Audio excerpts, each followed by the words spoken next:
Cheryl!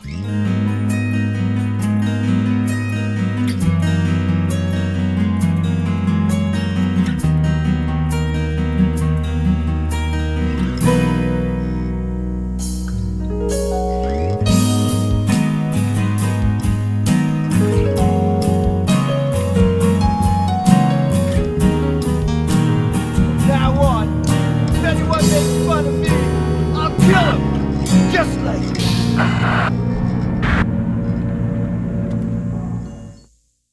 So welcome back to the corner of spooky games. Here we are again, and with a new game, surprisingly. I know, it's getting modern around here. Until Dawn is a choose-your-own-adventure type horror game. Now, as I've said, I don't really keep up with the times, so I didn't even know this was a thing until right up until its release, like just a few days beforehand. Now, I haven't read any reviews or done anything like that, so I've pretty much gone into this completely blind, and I suggest you do the same.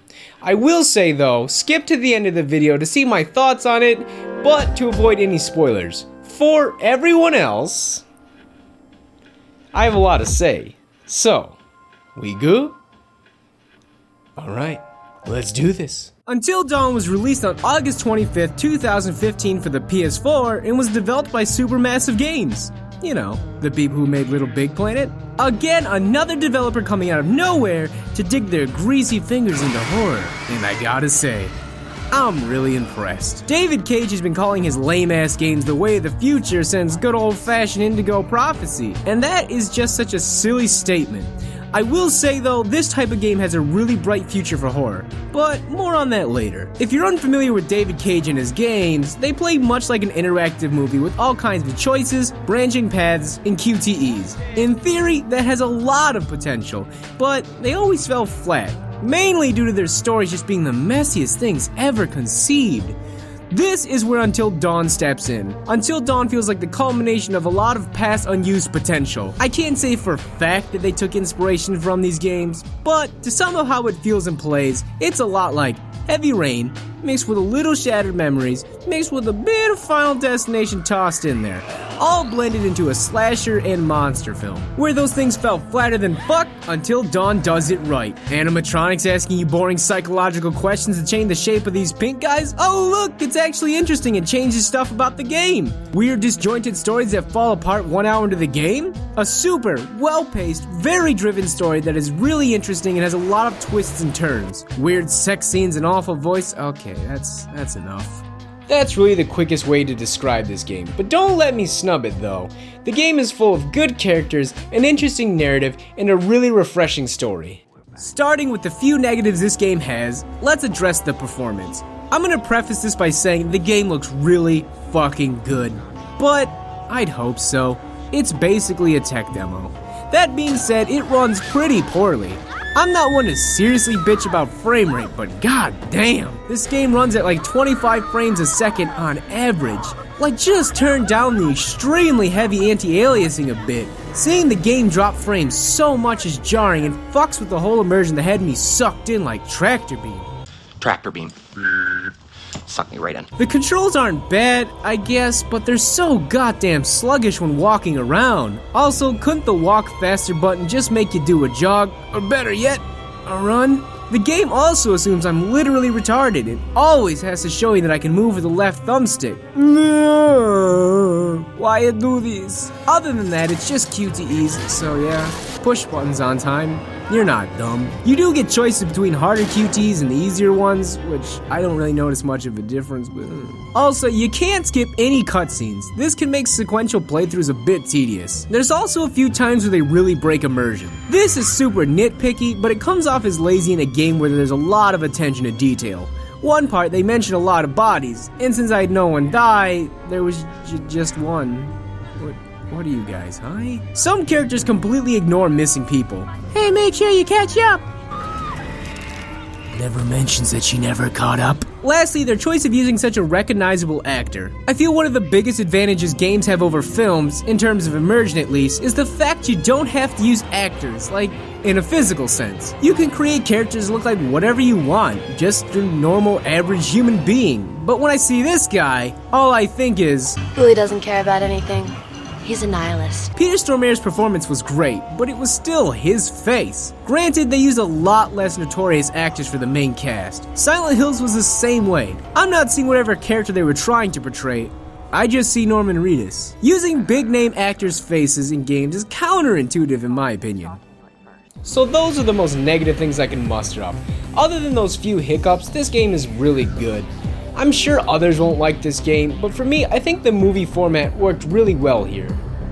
Besides the few qualms I had with this game, everything else was really good. One thing I found really cool was the totem system. I was saying it's kind of like Final Destination with this edition. You find these totems that show glimpses of your death, a friend's death, potential choices to make in the future that you might want to consider, possible danger, and the outcome of the correct choice. This is fucking awesome. So again, the game is pretty much a slasher film, but with characters that aren't just blank slates that are screaming, "I'm gonna die!" The characters are actually mostly likable, which really helps turn this into a 10-hour adrenaline-pumping roller coaster ride.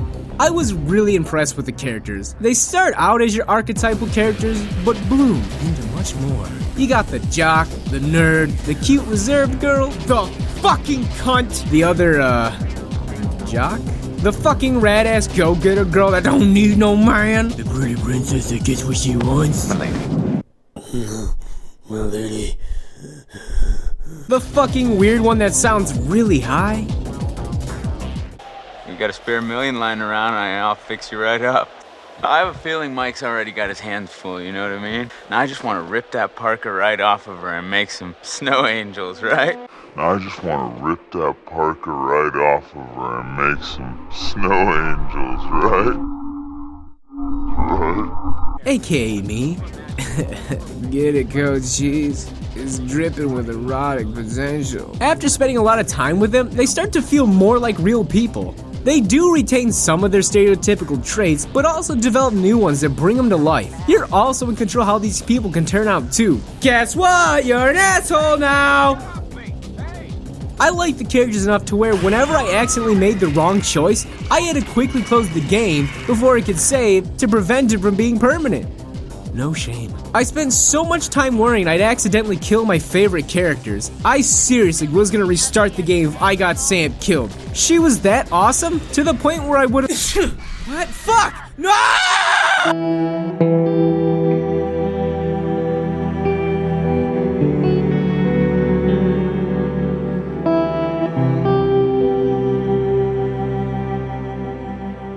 There was one particular part where I spent literally 5 minutes trying to decide who to cut in half with the saw blade. I was not happy. I thought I'd fucked up so hard that the game was unfixable. Sam, Ashley, Chris, and Mike were all really likable. But I'd hope so though. They were the main characters after all. Emily, Matt, Jess, who cares, bitch. The game also has character stats that do in fact change certain things about the game. Not always, but sometimes. Be too much of a dick to certain people? Maybe that'll turn out poorly for you. The vocal performances were really good overall. The dialogue has some parts that are a bit gross. Go suck an egg. Go suck an egg? I guess it shows who her character is, but yuck. One that really stood out to me was Josh, surprisingly enough. He actually does a really good job, especially the parts where he starts going crazy. Very good. Every one of you, you got my name. And after all you've been through, good. I mean, how does that feel? Still. Okay. And tie him up if they just wiggle around. Gosh, dude. I need me a little wiggle room, huh? I mean, at least he's got some notches in his belt, you know? He'll treat her right. You're fucking pathetic, Christopher. I'm gonna beat his head off. Don't listen. As for the psychology sections, I actually really like them in the scope of the game. They seem like one thing, but are something totally different. Those who are familiar with my past videos are aware, I fucking hate Shattered Memories. One thing that had the most potential from that game, though, was its psychological sections where the game Until Dawn has eerily similar segments that I said are done way better here. I'd heard you more or less pick your own fears in this game, and I thought, oh no, it's Shattered Memories all over again. Luckily, it does the psychology sections a lot better. They're far more interesting. Now, you do kind of pick your fears, but Not really. Some of the choices you do pick slightly alter the game, but they serve a much better purpose just to create an illusion for the player. If you don't really like the characters too much, then the game might not be as enjoyable for you. But you can appreciate the amount of thought and detail that went into this game. The fact that there's like 64 endings and even more unique dialogue choices just shows that. The choices can and do affect things, but not all of them are too significant, but that's to be expected. You can have good characters, but if you have some boring story that has its one big bang in one part in a 10-hour experience, you won't do too well. Luckily, the story is really interesting and featured an urban legend I hadn't heard of in ages. Turn away now if you haven't beaten the game and intend to. The game starts off as a slasher film that morphs into a monster movie about the Wendigo. A twist I honestly did not see coming. What is a Wendigo, you ask? Some spooky monster thing that is derived from a human who resorted to cannibalism. This thing. The story involves 10, I don't know how old they're supposed to be. High school? College? I don't know. But they're having a birthday bash. And Hannah is super crushing on Mike. And I mean, who wouldn't? He's such a stud. And they like totally decide to prank her and leave like this fake note saying how Mike wants to suck Hannah's face. And she totally believes it and then goes to the room and they're like totally about to make out. But then it turns out it's a prank. Then she runs off, her sister follows, and they both disappear. A year later, the brother of the two sisters arranges to have one last moment to commemorate their loss from last year. Shit starts going wrong pretty quickly. It starts off as just a psycho killer out to kill off these pretty younglings, but unfolds to be something far more complex. Josh set up this extremely complex prank to get back at them for pranking his two sisters, causing their disappearance. Once the big reveal that Josh set this elaborate prank up, shit actually gets real. During that time, we get glimpses of something far worse than a serial killer. The Wendigo. So after close encounters with the Wendigo, this crazy flamethrower guy finds your cabin and gives you some exposition about them. He and Chris go to save Josh, since he was putting time out for this hilarious prank. After getting there, Josh is gone, and while out there, the best thing they could have done happens. The guy that is a purported Wendigo expert gets fucking killed 5 minutes after meeting him. Whoever is still alive at this point, go venture off to find Josh and get the ski lift key to get the fuck out of this hellhole. So, it turns out the two sisters who went missing in the beginning of the game fell into the mine. Beth did die on the rock, but Hannah survived for a little while after. Starving to death, she turned to cannibalizing her sister's body, which in turn released the Wendigo curse. There is a subplot revolving around the background of the Wendigo and the tragedy of the mining accident, which are pretty interesting and add to the whole thing. So, how the game ends is totally up to you. Everyone can live. Something. It looks like there are survivors. Let's pick them up. Everyone can die.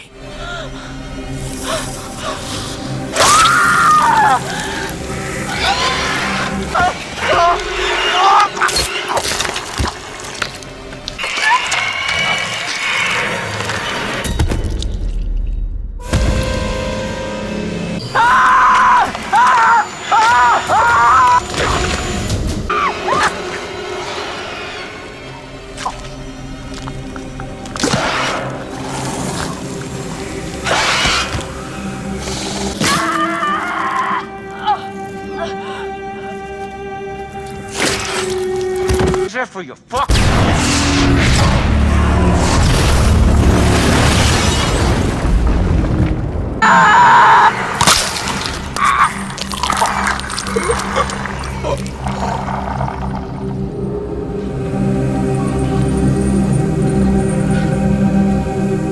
Except the twins and the flamethrower guy. They cannot be saved. Again, there is a lot of attention to detail, and I tried to sequence break the game, but to no avail. There are a few scenes that are kind of off, depending on who died or who didn't. Other than that, the story is so well paced. The tension is always building, and there's almost never a dull moment.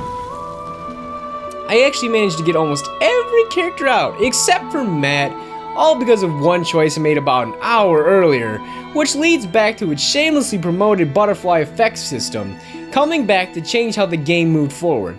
Now, it doesn't change too much about how the game ends, but there are differences, and almost any character can die at any given moment in the second half of the game.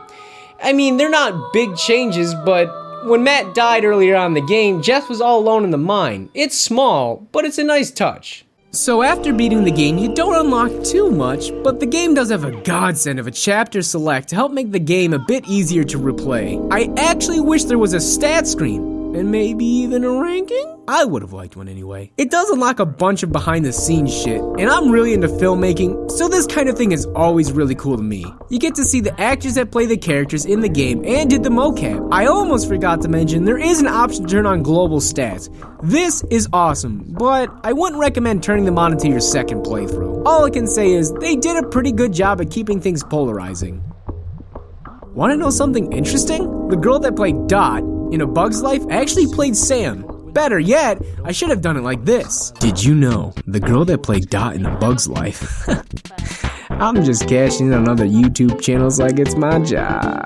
Actually, another actress I know is Jess. It's the same girl that played the main character from that fucking failed abortion Mean Girls 2. Oh, God, stop! I'm gonna be sick! Fuck off! Also, another interesting fact is the nickname that Josh calls Chris, Cochise, was the name of a leader of the Chiconan group in New Mexico, which relates to the whole Native American thing. I thought it was cool. I don't know, fuck you. Here's a weird thing though. It has a shit ton of different endings, but the replay value is kind of strange. It's there, it has replayability, yet I don't think it's really all that replayable for most. You can bet I'm gonna replay through it some more, but most people will likely be satisfied with the ending they get. Unless they fuck everything up. Then they might. It really just boils down to two ending types. Either some people live or everyone dies. They all generally play out the same. It's the kind of thing that'll come down to the individual whether it's considered good. It's barely a game, but just playable enough to keep it interesting and exciting. It was an intense game that had me on the edge of my fucking seat almost the whole time. Now, is this the future of gaming that David Cage has been talking about? No. But for horror, I think it is a really bright future. It puts you in the position of having to make those decisions you hear people screaming about in the movie theaters. Hey girl, what you doing? Don't go in there! Putting you in the place of making those split-second decisions is fucking intense. So overall, the game's got great graphics, great atmosphere, good story, and good characters. Now, it's not something you must play, but I really did like it a lot.